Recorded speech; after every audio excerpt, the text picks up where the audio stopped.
दुनिया में ना कुछ जगह ऐसी हैं जहां वक्त जैसे ठहर सा गया है।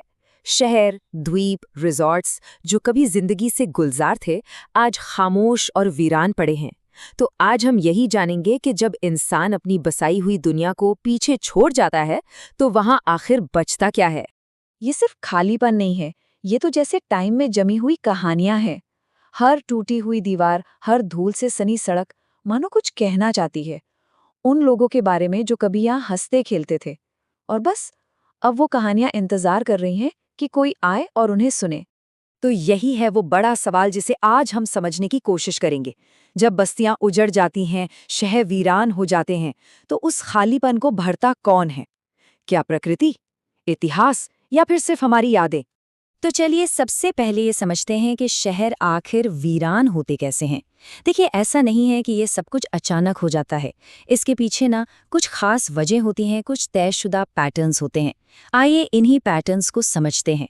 अक्सर कहानी की शुरुआत होती है एक बड़े बूम से, मतलब कहीं सोना मिल गया, कहीं हीरे या फिर कोयले का भंडार, और बस रातों रात पूरा का पूरा शहर खड़ा हो जाता है। लोग अपने सपने लेकर, उम्मीदें लेकर वहां पहुंचते हैं और देखते ही देखते वो जगह जिंदगी से गुलजार होती है। लेकिन ये रौनक हमेशा नहीं टिकती। जैसे ही वो कीमती खजाना खत्म होता है या फिर मार्केट में उसकी वैल्यू गिर जाती है, तो शहर की अर्थव्यवस्था की नींव ही हिल जाती है। लोगों के पास वहां से जाने के अलावा कोई और रास्ता बचता ही नहीं। और फिर पीछे रह जाती हैं सिर्फ खाली इमारतें और खामोश कलियां। और ये पैटर्न ना आपको दुनिया भर में देखने को मिलेगा। जैसे जापान का हाशिमा आइलैंड, कोयले की जगह पेट्रोलियम का दौर आया और वो वीरान हो गया। या फिर नामीबिया का कोलमिन स्कूप, जब कहीं और ज्यादा हीरे मिल गए तो लोगों से छोड़ गए। अलास्का की केनेकॉट कॉपर माइंस भी 1930 के दशक तक खाली हो गई। तो कहानी हर जगह एक ही है, रिसोर्स खत्म, शहर खत्म। लेकिन कभी कभी वीरानी का कारण कोई आर्थिक उतार चढ़ाव नहीं, बल्कि एक झटके में आई तबाही होती है। 26 अप्रैल 1986 चेरनोबिल न्यूक्लियर प्लांट में एक भयानक हादसा हुआ और महज 36 घंटों के अंदर पास के शहर प्रिप्यायत के लगभग 49,000 लोगों को कहा गया कि अपना घर हमेशा हमेशा के लिए छोड़ दो। सोचिए, आज भी वहां के पोस्ट ऑफिस में वो चिट्ठियां पड़ी हैं जो 1986 में लिखी गई थीं पर कभी पोस्ट ही नहीं हो पाईं। उस अचानक आई कयामत की एक खामोश निशानी। और ऐसा भी नहीं है कि वजह हमेशा आर्थिक या प्राकृतिक ही हो। कभी कभी सियासत भी शहरों को वीरान कर देती है। साइप्रस का वरोशा शहर इसका सबसे बड़ा उदाहरण है। 70 के दशक में ये दुनिया का एक फेमस लग्जरी रिजॉर्ट हुआ करता था, लेकिन 1974 में तुर्की के हमले के बाद कुछ ही घंटों में पूरा शहर खाली हो गया। और तब से लेकर आज तक 50 साल से भी ज्यादा हो गए वो एक मिलिट्री जोन है, जैसे वक्त वहीं जम गया हो।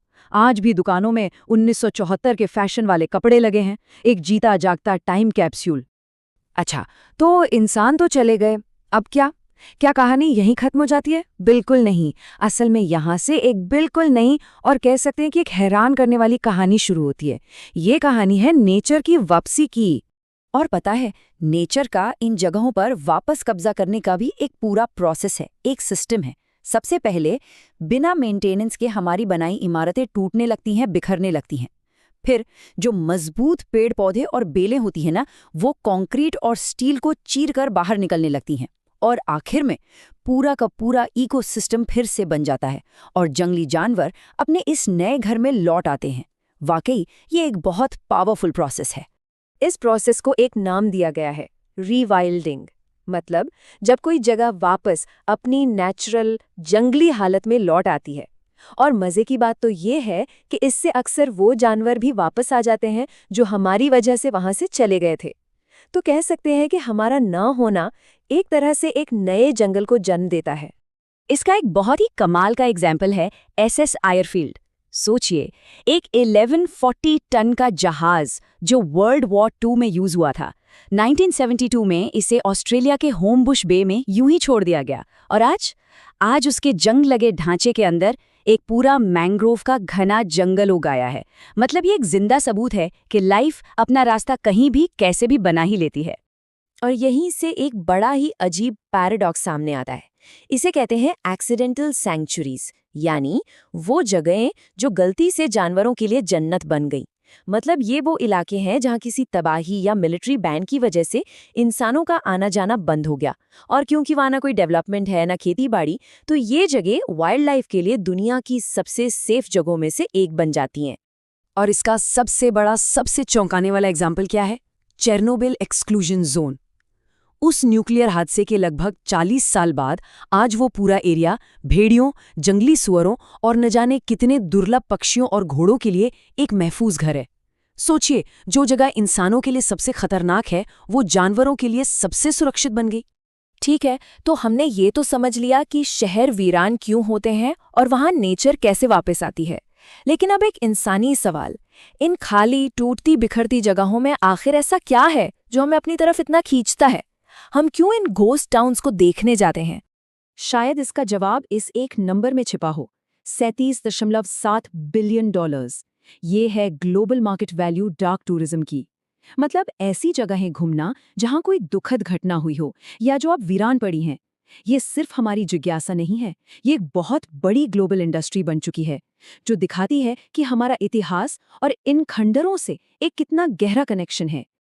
अब इन जगहों को एक्सप्लोर करने के ना मोटे तौर पर 2 तरीके हैं। पहला है फॉर्मल डार्क टूरिज्म।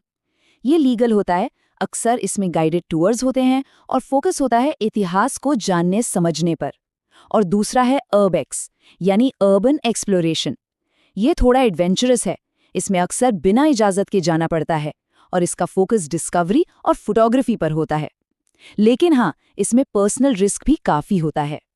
लेकिन कभी-कभी इन खंडरों को जानबूझकर बचाया भी जाता है, एक खास तरीके से।